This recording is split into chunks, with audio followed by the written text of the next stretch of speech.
This event is a renowned marketplace for some of the world's most prestigious and famous real estate projects. Now, the Europeans may be leading the pack here in terms of sheer numbers of projects on display, but now Africa is beginning to share some of the limelight, with investors looking for sustainable ventures in Sub-Saharan Africa. MIPIM is a nice platform to introduce real estate projects throughout the world.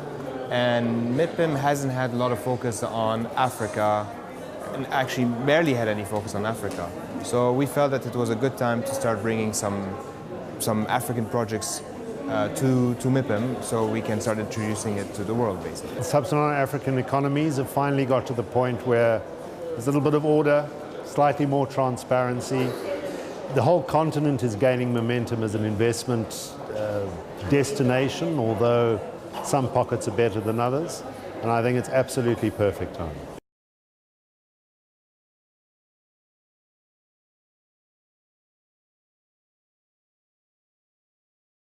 Sub-Saharan Africa are the states at the south of the Saharan Desert, and we have about 49 countries making up Sub-Saharan Africa.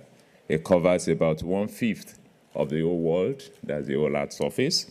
That's at about 24.2 million square kilometers. It's the second most populous with 936 million people, 37% urban population, and about $1.6 trillion cumulative GDP.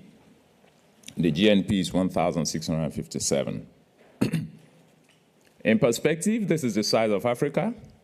It swallows up the whole of the United States, India, Argentina, Western Europe, China, with room to spare. So that gives us an idea of the size of Africa. On the average, we have about 60% of the population under 40, and then very sophisticated population. The urbanization is growing, and we then have a lot of non-oil sectors being developed by the various countries, and a lot of reforms and stabilizing polity, quite a number of which we will hear at the panel. This is just to set the tone. I have on the panel Mark, Louise, Ronald, Ruth, and John. And in that order, they will please introduce themselves. My name is Mark Bradford. I'm with JLL. My role is to develop our business and capability across 19 countries in the Sub-Saharan African region. Hello. My name's Louise Brooks-Smith. I have the honour of being the Global President of the Royal Institution of Chartered Surveyors. In my day job, I'm also a planning and development practitioner with experience of working across Africa. Good morning. My name is Ronald Chagoury. I'm based in Lagos, Nigeria. We're currently building a city right in the heart of the city of Lagos. And well, we're looking forward to showing you more about the different possibilities in the country. Hi, my name is Ruth Obi. I'm the CEO of Through Invest. I'm a real estate advocate. Yes, hi, good morning. Thanks to all of you for being here today. My name is John Okonkwo. I'm the Managing Director of Projects for Duquesne Forbes. We initiate and develop large projects across Africa. Africa had always been this big. It just didn't start today. But up until about a decade and a half ago, there had not been this kind of hype in Africa. So what has changed, John? Why do we have this current interest? Essentially, there's a broad understanding today that Africa is the last frontier in the world economy. When I was coming here, I saw a sign at the airport that said very soon there won't be any more emerging markets. There won't be any more markets to emerge. And to that, you can add that very soon there won't be any more frontiers to conquer. There's a global recognition that Africa is the last place for very large ticket investments. The World Bank, investment banks, and also a lot of private institutions have done rigorous research to highlight all the opportunities across Africa. So that has created a momentum towards Africa that we are witnessing today. Let's have a look at where the money's coming from. You've got a growing sector of pension and institution money locally within African countries that is looking for a new investment home. Traditionally, they've invested in government bonds, and obviously, they're looking for other avenues of investment. So that is where a lot of the real estate funding is coming from. Obviously, there's Nigeria, which is the big West African economy. Ghana, which is perceived as a safe, business-friendly sort of entry port into West Africa. And the new one that's coming up is Cote d'Ivoire. I'd like for you to share your experience as an investor in Africa. In our case, we've been in Nigeria. The group, the family business has been operating in Nigeria for the past 40 years. So in those 40 years, we have seen a lot of ups, a lot of downs, and a lot of transformation as well. In my experience, it's only been getting better year by year. We are still, even though the market is very well developed, we're still missing a lot of things. Some basic things such as just starting with the infrastructure. We're still very far behind, not even Europe, just other African nations. And it's been improving, but we still have a very long way to go. Power generation is another issue that we've been facing in the country. And it's been holding us back on some of the sectors, such as manufacturing, because we currently run on diesel generators, which is very expensive. Recently, the government privatized the power sector. Yeah. It's a very good first move. We're not seeing the results just yet, but I think this will start formalizing over the coming years. We are an oil and gas producing country, and yet again, we don't have enough gas to power our power plants. A lot of gas is exported out of Nigeria, and by the time, for example, some pipelines go all the way to Benin, by the time they come back to Nigeria, there's not enough gas to power the power plants. The good thing is there's a lot of move in the oil and gas industry and in the government to rationalize basically this gas supply. Coming down to retail, Nigerians are among the top spenders in the UK, in the UAE, big spenders in the US, yet we only have 2 small shopping malls in Lagos and a few other small ones. We don't have a large size shopping mall as an example.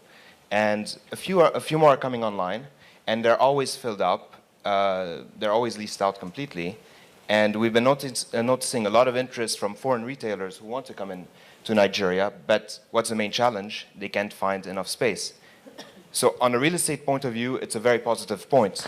On a retail point of view, it's not yet matured. We're not close to being mature yet.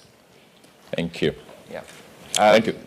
Just one more point that, yeah, sure. that I wanted to bring up is education as an interesting point. 7% of student population in the UK is Nigerian, which is a very high number. We lack, even though we have very good schools in the country and universities, we still lack a lot of that. So really, we are missing everything in the country today. Thank you very much. Well, that's talking about people development now. We need people, process, and technology. Luis, RICS, which you heard, as a professional body of global presence, you're all over the world. So how do you plan to address the skills gap? Okay. It's not an easy, there isn't an easy answer to this, and you've mentioned skills gap. The skills gap isn't just Africa. The skills gap is international. I think MIPIM is a very good example of people coming together from all over the world. Wherever you come from, you will know that there is a skills gap where you come from. We don't have enough professionals to deal with infrastructure, burgeoning populations, and the like. Anywhere, and particularly now in Africa, we have a very big push in Africa through our Sub-Saharan African strategy, which we initiated about 2.5 years ago, and we're now rolling out. And that is looking at working closely with academia, with established professional groups and institutions and regulatory bodies across Africa, We're concentrating in 3 hubs at the moment as centres, as spheres of influence, if you like.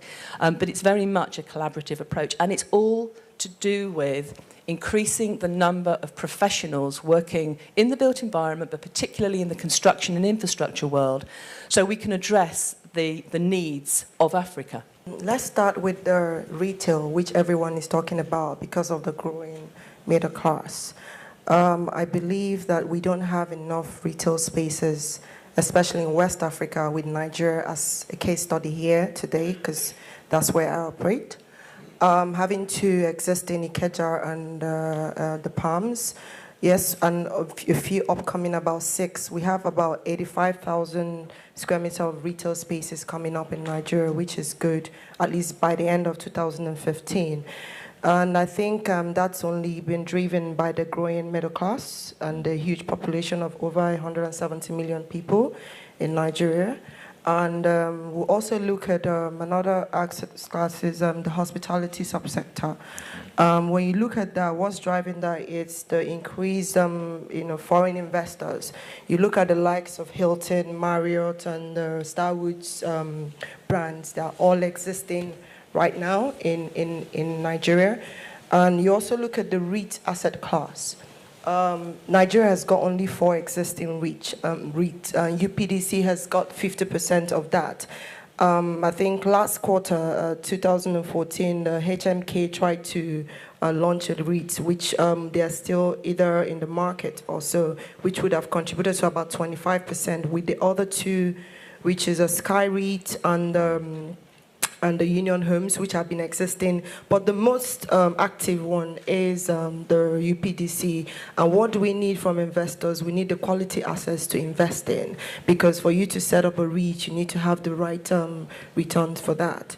A lot of efforts in the housing finance sector by establishing the Nigerian Mortgage Refinance Company, which is meant to refinance existing mortgages and also like securitize the mortgages that that are already about to come on. So it's more like liquidating the industry. If an international investor is coming into a host country, what would you advise that they should be looking for? What are the actual challenges? We've heard a lot about the perception of Africa. What are the actual challenges, and how do you advise people to navigate through it? Yesterday, we were having a quick discussion of the perception of Nigeria. And usually the first question I get asked when I'm talking about Nigeria overseas is, what about political risk? It's always the same question, political risk. When we are in Nigeria, we see it as business as usual. For example, we had a 2-week or 3-week delay, was it a month delay in our elections? It happens. It slows down a bit the business. It will happen eventually, and life will go on. And actually, we're looking forward to the boom market right after the elections, and we've seen this over and over again. And coming back to political risk, when I look at Europe today, in my opinion, I do see a lot of political risk in Europe. With a lot of elections going on in different countries, we don't know what sort of policies will be coming in the next governments. And with all this talk of defaults, I do see that as also political risk. So I think it's a question of perception as well on our side, different things. Another question I get asked also about Nigeria, it's too related to oil and gas. Oil and gas actually only represents 14% of the country's GDP. Now, on the flip side, it does represent a very high percentage of exports. But we are seeing different actions from the government and the private industry, the private sector, developing the agricultural markets, building a few major refineries. There's now, I think we started assembling cars early on this year. Yeah. So all these things basically will help basically reduce the impact of oil exports in the future, and we will also limit our imports as well of finished goods. And that, I think, will basically diversify the economy even more. Thank you so much. John, very briefly, what are the opportunities available now, and perhaps you quickly look at the low-hanging fruits? I think there's an undue focus on political risk across Africa. And I must stress that Africa is not one homogeneous body. You have so many different countries with different dynamics. But some of the key trend lines that we have to remember is that there's been a political realignment right across Africa. The old-style political parties, which were based on tribes or ethnic lines, don't exist anymore. So you find political parties now go across ethnic lines, and that means that policies are now based on national interests rather than parochial regional interests. And what that does, it's allowed the rule of law to become supreme. And we've seen this in a few examples. I think yesterday or 2 days ago, the former First Lady of Ivory Coast was sentenced to 20 years a jail term for election malpractices or something similar to that. And the single message from all this is that the law is supreme across Africa now. So regardless of what the political undertones might be, ultimately, the right thing will be done and the law will be supreme. So we have to focus on that element. So Mark, what should be the entry do's and don'ts, the market entry? You want to enter the African market? What should you do, what should you not do? Look, I guess it depends on which side of the property spectrum you are. I think the important thing, and we have heard from the panel, and John has alluded to it, but African governments need to do more to create environments which are investor friendly. That's absolutely paramount in terms of transparency, in terms of ensuring that things that you take so for granted, like title for land or of land, are guaranteed, are certain, that when a tenant signs the lease, that there are certain rights, and the landlord can't decide overnight that they have other intentions of the building. So I think that framework, there is a long way to go. In terms of coming into the African continent for the first time, whether as an investor, a developer, a service provider, again, has been alluded to by my colleagues, it's not one place. It is 54 very, very distinct countries. To spend time there, within countries like everywhere else in the world, there are different cities. The cities have different dynamics. There are different powers at play, different requirements. Spend time in Africa, and probably the most important thing is just be very, very careful of the company that you keep. There is incredible intellectual capital on the continent. There are a number of very, very highly regarded professionals, that belong to RICS and other similar organizations. It's, you're not going into uncharted territories and into the wild. A lot of these markets are sophisticated, and as I say, provided you surround yourselves with the right people, you should have an opportunity to go in physically, to listen, to identify where you think the gap is, and then to execute on that. And the last thing, it's a long-term play. If you think you can come into the continent and put up a residential scheme and disappear with the money and clap your hands and call that a quick project, I'm afraid that's not going to happen. Ruth, just how qualitatively, how big is this middle class, and what's its impact on these opportunities we're talking about? Coming down to Nigeria again as a case study here, I think it's about 70 to 30 with the under 40s, which constitute to the growing middle class.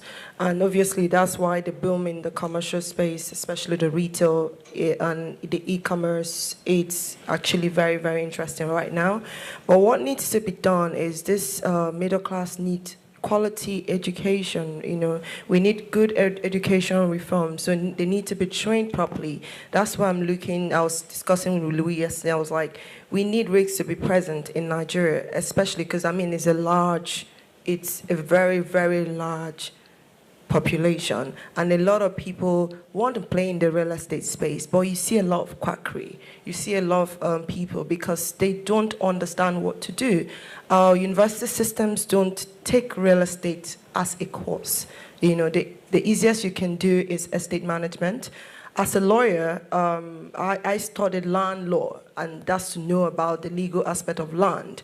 But I mean, in training, we have the NEISV, but we're looking at global standards. And most of the time, if you do the measurements or valuations with the standards that we have in Nigeria, they don't approve that internationally. You still have to do the go through. So if RICS is present in Nigeria or in Africa or however they want to play in West Africa, I need them to be very, very, very, very active. And mentoring is also something that is also needed in this industry, which I believe my good friend Mark is going to be, very, very interested in doing in Nigeria very, very soon. Those investors and developers and interested corporates, etc., who are not present in Africa or don't maybe have too much to do with it on a daily basis as to what those operating environments are like. Because I think, unfortunately, there's this sort of global perspective that every time you hear of Africa, there's an AK-47 involved or famine or disease. And these things are true and they're very sad and it's part of the plight of Africa. But when it comes to the economy and the real estate sector, the fact that Ebola broke out in West Africa doesn't really have any direct impact on, real estate investments in Nairobi and other parts. So I think it's a two-way education process. Internally, we need to educate ourselves to achieve the standards to which we all aspire and those international standards. Similarly, we also need to have a real drive at portraying and painting a realistic picture of the economies and the environments in which we work so that you actually have a better understanding of where we're coming from. Thank you very much. So we've had a lot about it. All I can just say is that in terms of the professionals, I know that RICS has an office in Accra now, which is supposed to cover the West African space. Last year in Cape Town, there was a discussion between the Nigerian surveyors and RICS on their collaboration. I also know that the two countries have signed on to the International Evaluation Standards, which are the standards that they use, and they have also both signed on to the IPMS. So on this note, we will drive home what we're saying using the case study of Eko Atlantic. Then we'll come back again and be able to take questions from the audience. Thank you very much.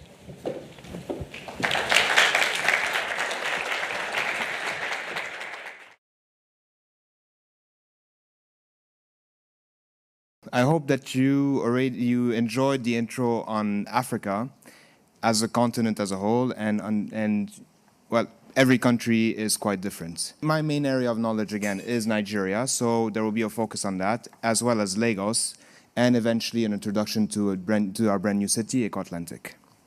I'm sure that you've seen this picture of the world, where the whole world is well lit up, and Africa is still in the dark. Just as a note, Europe has about 740 million people, and Africa 1 billion. And we are very, very far behind. As the most populated country on the continent, with 183 million people, 20% of all Africans are Nigerian. We are now the largest economy in Africa, with $594 billion in GDP. We had a GDP growth last year of 6.21%. And you can see the impact of the current oil crisis, let's call it. We are currently at 5.5%, which is still decent. Some of the major industries are agriculture, manufacturing, banking, mining, telecoms, and of course, oil and gas. And as I mentioned before, oil and gas represents 14% of the GDP, as opposed to a much higher number. An interesting graph that we use some of the United Nations number is the population growth in Nigeria. We will cross the 200 million people by 2020. We will practically double that by 2050 with 400 million people. It's a bit far away, but by 2100, we would be close to 1 billion people in Nigeria. And that is a very large increase in our opinion. So when it comes to real estate in Nigeria, we have a very large shortage of homes. There's a shortage of 16 million homes, and this shortage is only increasing every year as the supply is very far from meeting the required demand. It is estimated that we need about $280 billion of investment today to meet this gap. I actually think this is a very conservative number. And I think this number will actually grow significantly over the coming years. One of the sectors holding us back is the mortgage industry. So the total amount of mortgage on the market only represents 0.5% of the GDP, which is about $3 billion. There are only $3 billion worth of mortgage loans in Nigeria. And if we want to compare to South Africa, which is 22% of the GDP, with $77 billion of mortgages, and to the other extreme, the United States, which is at 10 trillion. So at 3 billion, we are still very, very far behind. It's an area of huge growth potential. As Ruth mentioned it, there are some government programs now in place to try to tackle this issue. And we are seeing also movement from the banking industry to find solutions to the mortgage crisis. 36 states, and that little bar at the bottom is Lagos. Lagos is actually a bit smaller than that. We are the smallest state in the entire country, yet we have the largest population and the largest economy of the country. With a population of about 20 million people, we have the largest port in West Africa, and we are Nigeria's commercial, financial, and industrial center. Our GDP of $45 billion is comparable to the entire country of Ghana. 40% of the real estate activity in Nigeria happens in Lagos. We have a shortage of 5 million homes, which is about a third of the total shortage in the country. We also have very large shortages in commercial space, retail space, and other sectors such as schools, hospitals, and of course infrastructure. I find this graph very fascinating, this graphic very fascinating. It compares basically the entire region of Sub-Saharan Africa, excluding South Africa, to the country of South Africa. The entire region of Sub-Saharan Africa has a population of 830 million compared to 52 million in South Africa. Yet, we only have 2 million square meters of office space in the entire region compared to 15 million square meters in South Africa. And if we look at retail, only 500,000 square meters for 830 million people compared to 21 million square meters again in South Africa. We are 40 times, maybe more, behind South Africa. Some of the points that have been holding us back in Lagos when it comes to meeting these shortages is basic infrastructure. We are far from having 24/7 electricity. We don't have adequate water distribution networks, sewage networks. Everything has to be trucked in. Even the diesel for the generators has to be trucked in. And that does create a lot of challenge. We have been seeing a lot of improvement in Lagos over the past 10 years with better road networks. Lagos has a very, very ambitious master plan for public transportation, and the construction has started, whether it's light railway, ferry systems, or even cable cars, and it's looking very good. So one solution that we believe in will help actually these challenges is our new city, Eko Atlantic. And now we'll do a small video presentation on the city, and we'll talk about Eko Atlantic a bit more afterwards.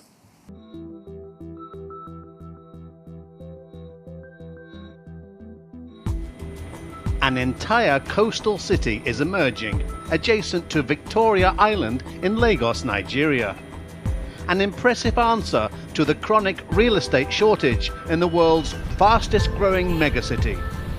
A unique opportunity for investors to capitalize on huge development growth, fueled by overwhelming demand. The new financial capital of Nigeria and a new gateway to the continent. This is Eko Atlantic, the making of a city. What began as an endeavour to protect the coastline of Victoria Island from sea erosion has today become a city-building project on a global scale. It was 2 Lagos state governors, past and present, that took crucial action to turn back the clock on a century of coastal decay along the Lagos coastline. Today, a liability that threatens the entire Victoria Island of Lagos has been arrested and is being converted to a great asset of prosperity. Eko Atlantic City is recognized as being of utmost importance for Nigeria's push towards becoming the leading economic force in Africa, and the project has the full support of the country's authorities. I must confess that it's most satisfying feeling to be part of an idea and to see it move from conception to execution and now to implementation. Ladies and gentlemen, welcome to Eko Atlantic City. When completed, this Atlantic City will not only benefit the promoters of this project, but it will be an important addition to our nation's drive to promote tourism and good living. The project is a great example of partnership, for it brings private individuals and companies who have the knowledge and requisite expertise to transform land lost to erosion into a delightful ocean city. New cities are good. New cities are smart. New cities help to improve our thinking and our lives. It is in this regard that the federal government has given its full support to the construction of the Eko Atlantic City. This privately funded development started in 2006 when developers and city planners, South Energex Nigeria Limited, a subsidiary of the Lagos-based Chagoury Group of companies, was granted approval to act as the sole authority over the city's planning and growth. The developers' sights are firmly set on the 2020 vision of Eko Atlantic becoming the new economic hub of Nigeria and gateway to Africa. Eko Atlantic is now a vast mass of land covering more than 5 million square meters, or about half the final footprint of the emerging city. A landmass that can be seen clearly from space. The centralized sewage, water and electrical services are the first of their kind in Lagos and are being built to world-class standards. Across Eko Atlantic, all electricity and telecommunications, as well as other utility services, are being installed below street level, a first for Nigeria. Road and infrastructure works are in progress, with over 26 kilometers completed to stone-based level. A further 28 kilometers of underground stormwater drainage is now in place. Work on the canals, bridges and other major infrastructure services are also underway, while construction of the first buildings in the Harbour Lights district has already commenced. And surrounding it all, the Great Wall of Lagos, the mighty 8.5 kilometers long sea defence revetment, the backbone of this entire project. We are on land that has been reclaimed as an asset of prosperity. This land is protected by a massive wall that can withstand the worst storms and weather conditions that may occur in 1,000 years. This wall, we call it the Great Wall of Lagos. This wall protects both Eko Atlantic and Victoria Island. When completed, Eko Atlantic will cover approximately 10 million square meters of land. Self-sufficient and sustainable, Eko Atlantic will be a true city of the future, with state-of-the-art urban design, its own power, clean water, sewage network, advanced telecommunications and spacious roads. The planting of 150,000 trees, which began in a dedicated nursery in 2010, is indicative both of the detailed long-term planning and environmental awareness a project of this magnitude requires. They have reclaimed 5 million square meters of land from the sea. They have built the beginnings of this amazing wall, an ingenious engineering feat. This is something I'm telling you, there will be countless numbers of people coming here to study. Eko Atlantic's 10 distinctive districts showcase the finest designs in urban development. From the sweeping harbour lights and scenic ocean promenade to the 1 million square meters of the Marina district, which will be the centre for leisure activities and is set to become a major attraction for tourism. In the heart of this iconic city rises the new financial hub of Lagos, of Nigeria, and soon of Africa itself, the Eko Atlantic Business District.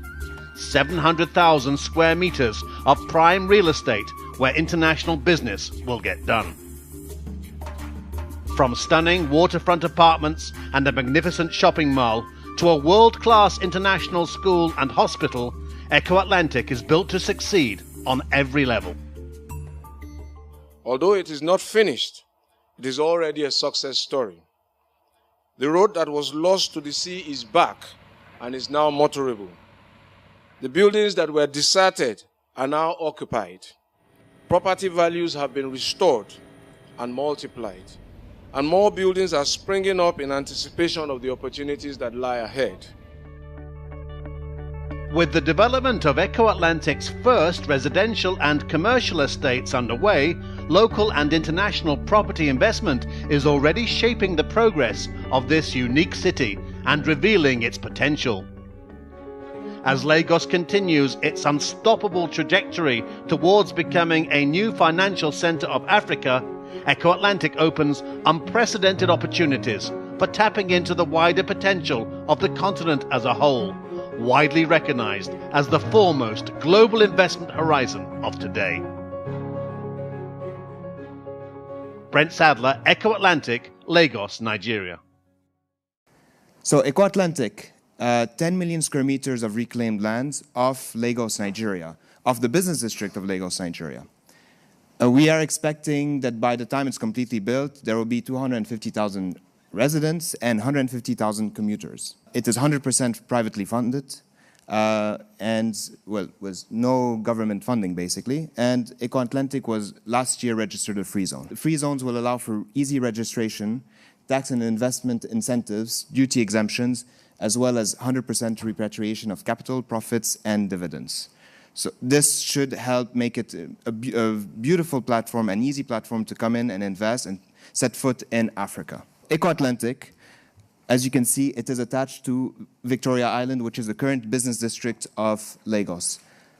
We can literally walk from one to the other. Lekki, as you can see on the other side, is a high-density residential area that has developed in the past 10 years only. Above Victoria Island is Ikoyi, which is a high-end residential area. So really, Eko Atlantic is in a very key location in Lagos. Just to note, the catchment area around Eko Atlantic is about 3 million people. So what will we be offering? 24/7 utilities, all again privately funded. So yeah, we will have an independent natural gas power plant, independent water and sewage treatment plants. We want to make it a smart city, so we're laying the foundations by putting all the fiber optic cables from day one. By the end of this year, 90% of the first 5 million square meters of Eko Atlantic, 90% of the infrastructure will be ready. We will have easy access to the master-planned Lagos public transportation network. We have very easy access to the ferry networks. We are a few minutes drive away from one of the Lagos rail stations, and we are actually right attached to the planned West African Coastal Highway, which is a highway that will connect a few countries in West Africa. This was the first time we lit lights on Eko Atlantic end of last year. This is the heart of the business district, a boulevard we call Eko Boulevard, and it was quite an event for us because we actually, for the first time, got to see a finished road, some finished sidewalks, and a bit of light, not just sand and water, which we have been seeing for quite some time. Construction has started. We don't have to wait to finish to complete the 10 million square meters. 11 residential towers are currently under construction. The first building which is a client of ours who bought land, is close to completing a 15-story office tower, which he sold out already.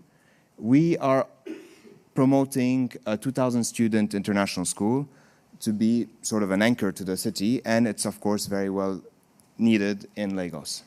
Some of the upcoming developments, a large-scale shopping mall, a state-of-the-art hospital. We have a very serious problem when it comes to hospital and healthcare in Lagos. There are very few quality facilities, and even those facilities are running a bit old. It is time to actually have a proper state-of-the-art hospital. We have the doctors, we have the nurses, we just don't have the facilities.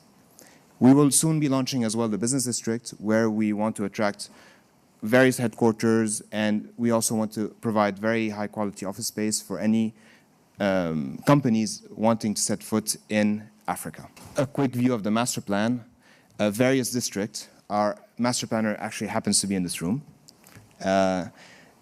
If you can notice the purple on the map, that's the business district. And if you can look at on the right side, the Marina district, on your left actually, it's the Marina district which we have started construction on. Here's a shot of the first 15-story building. Here's a vision for the financial district, definitely changing by the day, but hopefully we can achieve this quite soon. This is the Marina project, the first project we launched, Azuri Peninsula, where we partnered up with investors, mainly in Nigeria so far, to start the construction of luxurious residential towers. In other parts of the Marina, we're aiming for a more mid-market segment, more mid-market residential towers. So, coming back to a satellite picture, this is a more recent satellite picture that was taken about 3 weeks ago. We have been very hard at work over the past 6 years just to bring Eko Atlantic to life. And we are very confident now. I mean, the city is practically ready now for operation. The last remaining thing is now actually seeing all these structures come up from the ground, and we want to start seeing some activity hopefully soon. So back to the initial picture.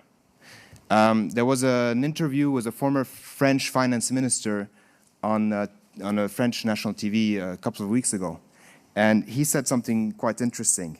He said that the $4 billion investment in Africa will generate wealth, basically, $300 billion worth of wealth in Europe.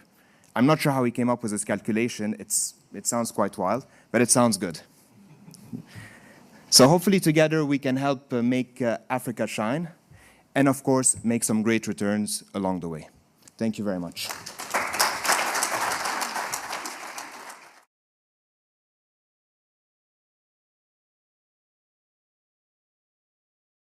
Maybe we can just throw a perspective on Eko Atlantic. I mean, for those of you who saw this presentation for the first time, I think you can only agree it's pretty spellbinding and amazing. And I'm sure a lot of you who haven't been into Nigeria and haven't spent time in Lagos are probably turning around and thinking, well, is it too ambitious? And secondly, why in Africa and why in Lagos? So if you don't mind, maybe I could just try and sort of, put things into perspective a little bit. Sure.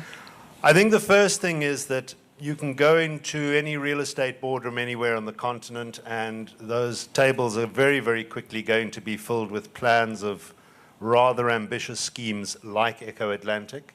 There are some which are even more ambitious. The reality is that very, very few of them get to move from the boardroom table into the ground. They're either ill-conceived, they're too big for the scale of the local markets, people can't find funding, etc. So probably the most impressive thing of this presentation that we saw here today is the fact that Eko Atlantic has actually moved from being a piece of paper on a boardroom table onto the ground. I've been there, it does exist. I know David and a couple of other people in this room can testify to the fact that what you saw there today, apart from obviously those nice graphics of the big towers, but certainly the infrastructure and the base buildings are really there.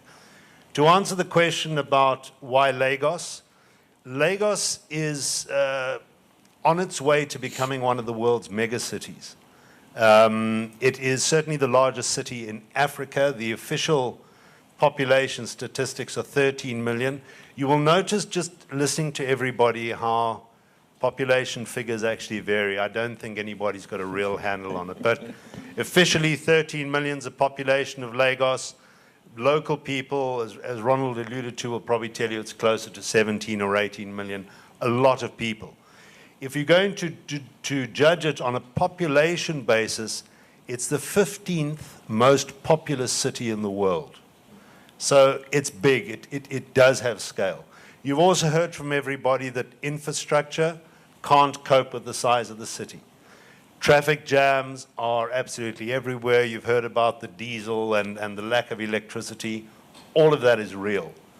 It means that living in Lagos is quite challenging, and working in Lagos is definitely less efficient than it is for a city of a similar size elsewhere in the world. So I think if you're going to have a look at those gaps, they're very, very nicely plugged by Eko Atlantic in terms of it being a single live, work, and play environment. And my question would be, what's the impact of Eko Atlantic on the growing middle class? There is a huge demand for affordable housing in Nigeria with over 17 million housing deficit. How is Eko Atlantic going to help us to close this gap? Okay. Thank you very much. As we had earlier said, first of all, let me just put that in perspective. The 17 to 20 million housing deficit that we're talking about, part of the challenge is a lack of access to mortgage finance. And as the panelists had said, we've seen a lot of reforms and the things that have been created in terms of the secondary mortgage market. Now, what is left is capability and affordability of the mortgages. Now, Eko Atlantic, thank you. Eko Atlantic projects in itself is going to create a very big opportunity for employment. It's going to create big opportunity for entrepreneurs to also be able to get things to do there. We're talking of a financial hub in the middle of the city, and we are talking about world-class projects. A lot of our middle class now, I'm sure about 20% are made up of the diasporans that are returning.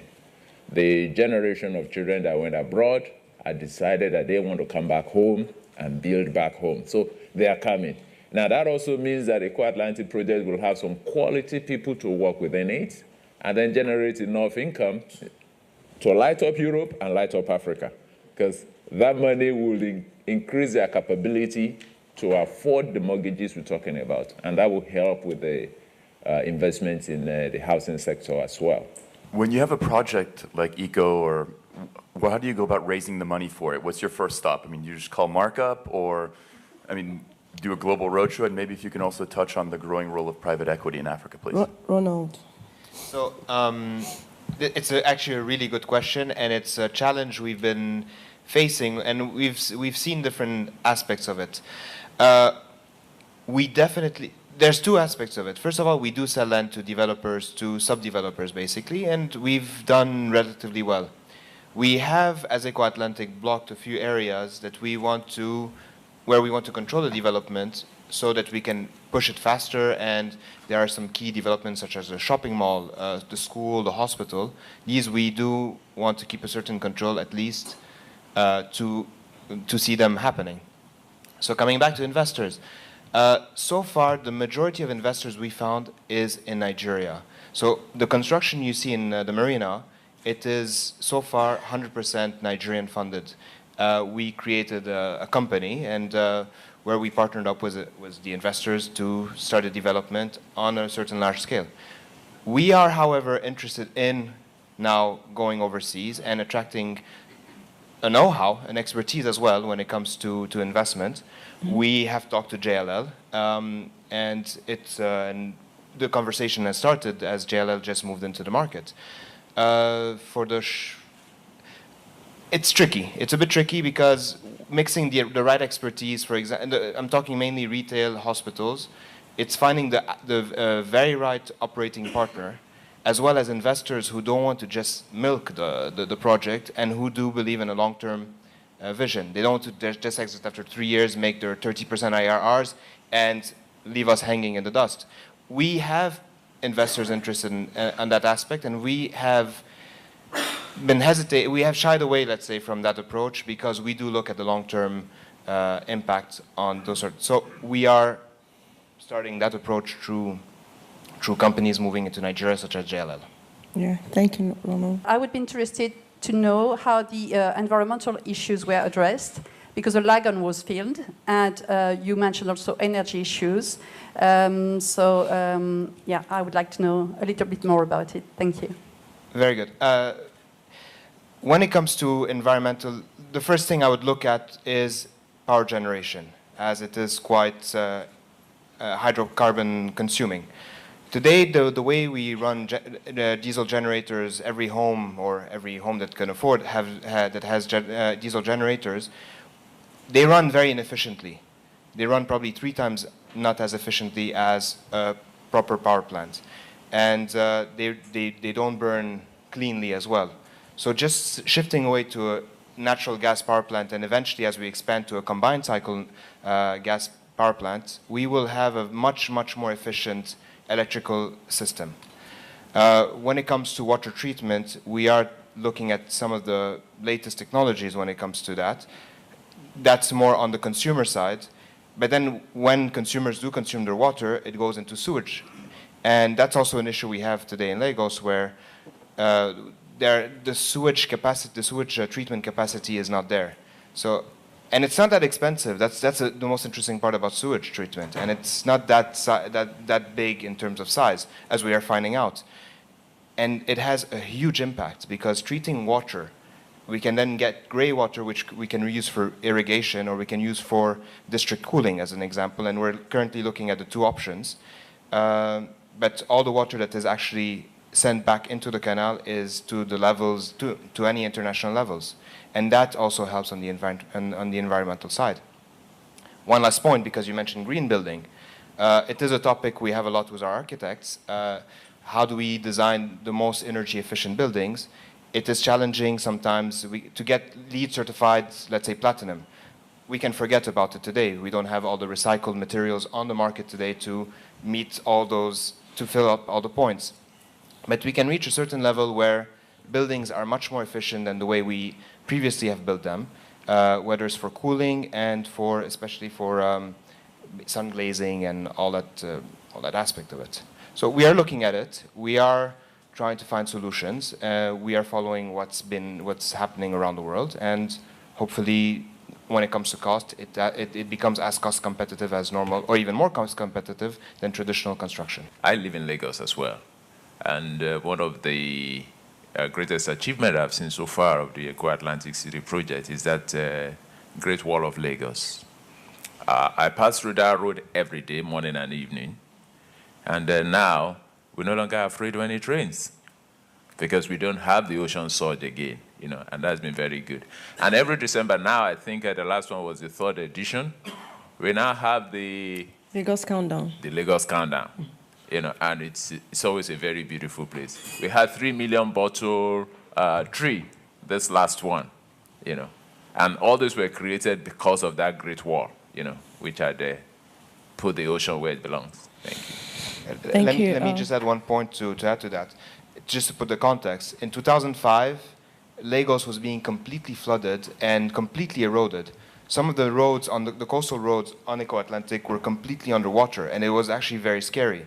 And I don't think we would have survived another storm. Yeah. And the solution we did come up with the government, because initially what they were used to do, they used to come, pump sand, a few years later the sand is washed away. Do it again and again, which wasn't very economically sustainable. So we worked a plan with the government, a two-phase plan, which is basically to first build a sea defense system to protect Victoria Island, and eventually build a city behind and reclaim a lot of Eko Atlantic used to exist, but it has been eroded over the past 100 years. So it is finding a solution to a long-term problem, which is sea levels rising possibly, and more erratic weather as well. I think it was a very powerful presentation. Eko Atlantic in particular showcased what is possible in Africa. And it showcases that very large ticket investments can be done successfully and to international quality standards in Africa. That's the main thing I took away from this. And the audience participation was fantastic, because for one of the few times I've seen people focus on the positives of Sub-Saharan Africa rather than all the normal issues of conflict and corruption and fraud. The numbers that came to the seminar today were brilliant. It was the first time, I believe, that MIPIM has run a session like this, and the enthusiasm and the support for it has been great, and it's growing. I mean, when you see Eko Atlantic, you almost think Dubai, don't you? You cannot help but to draw the similarities between the two. I think the fact that it's real, it's on the ground, it's something that is tangible, you can go there and see it with your own eyes, etc., differentiates the Eko Atlantic offering from a lot of other stuff that is touted around African markets.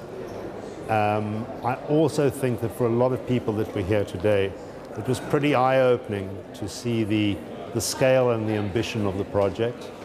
And yeah, I think that Eko Atlantic should almost become a marketing tool for the potential of real estate in the continent, because it's such an outstanding example. In our case, let's look at Eko Atlantic as a platform. We created this platform that makes it very easy for investors in Nigeria and overseas to invest in real estate in Nigeria. A few years ago, we were still reclaiming sand and the infrastructure was still very basic. Now, as of the end of this year, 90% of all our infrastructure for the first half of Eko Atlantic will be ready. So it makes it easy for investors to come in and start developing in Eko Atlantic and therefore in Nigeria.